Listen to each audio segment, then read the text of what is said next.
City leaders are working to expand on-site cannabis consumption. The state does allow for limited on-site consumption with permits and city approvals. Until now, the city of Sacramento has not adopted a policy of its own, but that could change soon.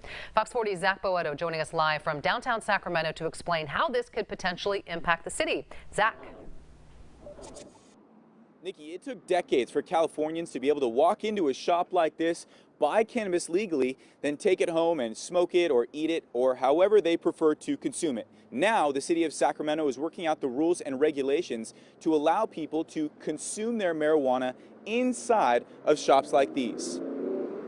For years, consuming cannabis has been restricted to inside people's homes. Now, some cities across the state and the country are offering licenses for lounges where people can consume safely and legally, and Sacramento is trying to make it work in the city. Not everybody has the luxury of using cannabis in their home.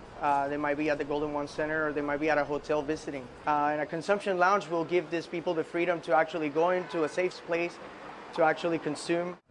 Today, Sacramento's Law and Legislation Committee brought in other city leaders where on-site consumption is currently permitted, like San Francisco, West Hollywood, and Palm Springs, to find out how this can work in Sacramento. We really see these lounges as a place that someone's going to go, enjoy themselves, have a meal, maybe see some entertainment, much like the bars and restaurants in our city. So the city is considering expanding consuming cannabis at public storefront lounges, but it's also considering other avenues like events at parks, restaurants, and even massage parlors.